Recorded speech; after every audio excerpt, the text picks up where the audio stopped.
Good morning Nupur, good morning Arman. चलिए अरमान, आपसे शुरू करते हैं। कौन कौन से नंबर्स आ चुके हैं, जरा दर्शकों को उसका एनालिसिस दे दीजिए। जी गुड मॉर्निंग। कई सारे नतीजे आते हुए दिखे हैं, जिसमें सबसे पहले आप बात करें एक्सिस बैंक के नतीजे हैं। जो हमारा अनुमान था वहां पर जो मुख्य जो भी पैरामीटर्स है वहां पर बीट आता हुआ दिखा है।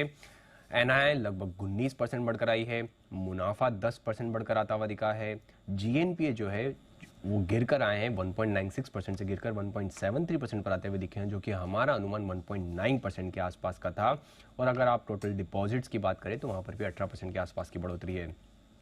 टेक महिंद्रा जो हमारा अनुमान था उससे थोड़े अगर आप देखें थोड़े कमजोर नतीजे आते हुए दिखे हैं। आय लगभग 2% के आसपास गिरकर आती हुई दिखी है। मार्जिन 6.8% से गिरकर 3.6% पर आते हुए दिखे हैं, जो कि अनुमान 6.1% का था। और मुनाफे की बात करें तो मुनाफे में भी लगभग 29% के आसपास की आपको गिरावट दिखेगी। लगभग 494 करोड़ पर आता हुआ दिखा है, जो कि अनुमान अगर आप देखें तो 650 करोड़ के आसपास का था। इंडस टावर की बात करें तो यहाँ पर आय लगभग फ्लैट रही है। मार्जिन 49.7% से थोड़े से कम होकर 48.5% पर आते हुए दिखे, और मुनाफे में भी आपको 4% के आसपास की जो है गिरावट दिखेगी। यहाँ पर भी अनुमान से कमजोर नतीजे हैं। जुबिलेंट फूडवर्क्स यहाँ पर जो हमारा अनुमान था उसके मुताबिक नंबर आते हुए दिखे हैं। अगर आय देखें 5% बढ़कर आई है। मार्जिन 20% पर एक्सपेक्टेड थे, 24% से 20% गिर कर आए हैं, और अनुमान भी गिरने का ही था, 20.5% का था। और मुनाफे में लगभग 39% के आसपास की आपको जो है गिरावट दिखेगी। अनुमान 75 करोड़ का था, आया 72 करोड़ के आसपास है।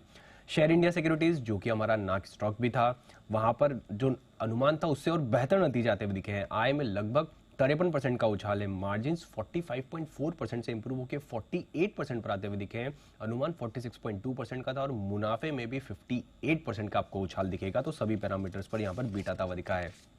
रैलीज इंडिया यहाँ पर नतीजे बढ़िया दिख रहे हैं ओवरऑल, पर अगर आय देखें, आय में यहाँ पर कमी आती हुई दिखी है। आय लगभग 12.5% गिर कर आई है। मार्जिन जो है वो 12.3% से इंप्रूव होकर 16% पर आते हुए दिखे हैं। सोना बीएलडब्ल्यू प्रिसिशन आय लगभग 21% के आसपास बढ़कर आई है। मार्जिन यहाँ पर भी इंप्रूव होकर आए, 24.6% से इंप्रूव होकर लगभग 28% पर आते हुए दिखे हैं। और अंत में सोनाटा सॉफ्टवेयर, यहाँ पर मिक्स सेट ऑफ नतीजे दिख रहे हैं। आय लगभग 5% गिरकर आती हुई दिखी है। मार्जिन थोड़े इंप्रूव होकर आए, 7.3% से इंप्रूव होकर 8.6% पर आते हुए। चलिए, ये तो वो नंबर्स हैं जो कल निकल कर आए और मार्केट आज उस पर रिएक्ट करेगा। लेकिन आज दो दिग्गज कंपनियों के नंबर्स आने वाले हैं और दोनों की डिटेल है, स्ट्रीट एक्सपेक्टेशन नुपुर के पास है। तो नुपुर, पहले तो बताइए, दिग्गज paint company Asian Paints numbers जारी करने वाली है, क्या एक्सपेक्टेड है?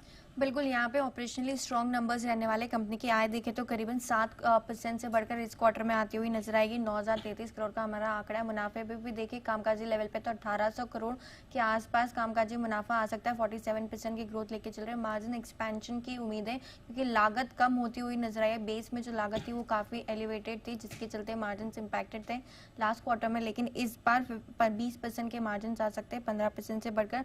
और मुनाफा भी देखें तो 56% की ग्रोथ यहाँ पर भी लेके चल रहे हैं। डोमेस्टिक जो डेकोरेटिव वॉल्यूम ग्रोथ है वो करीबन 9 से 11% रहने की उम्मीद है। ग्रॉस मार्जिन्स में मजबूत रिकवरी की उम्मीद है। 500-600 बेसिस पॉइंट की इंप्रूवमेंट होगी, जो फ्लो डाउन होते हुए कामकाजी लेवल पे आपको नजर आएगी। साथ ही साथ डिस्ट्रीब्यूशन विस्तार किया है कंपनी ने, जिसके चलते वॉल्यूम ग्रोथ को भी सहारा मिलेगा। और मैनेजमेंट की कॉमेंट्री, क्योंकि अब फेस्टिव सीजन है और दिवाली के पहले इन कंपनीज के लिए काफी बेनिफिट होता है, डिमांड स्ट्रांग होती है, तो वो भी इंपॉर्टेंट रहने वाली है। तो जो नतीजे है वो ऑपरेशनली स्ट्रांग रहने वाले हैं एशियन पेंट के लिए। ऑलराइट, और कोलगेट से क्या एक्सपेक्टेड है? वो भी शायद आज नंबर्स जारी करेंगी ना? बिल्कुल, कोलगेट से भी एक्सपेक्टेशन ये है कि नंबर्स अच्छे रहेंगे। आय पे के फ्रंट पे देखें तो 7% की बढ़त यहाँ पे एक्सपेक्टेड है। करीबन 1490 करोड़ की आय आ सकती है। कामकाजी लेवल पे 17% की ग्रोथ लेके चल रहे हैं। मार्जिन्स भी देखें तो आपको 100 बेसिस पॉइंट का इंप्रूवमेंट दिखेगा। 32% के मार्जिन इस क्वार्टर में आ सकते हैं।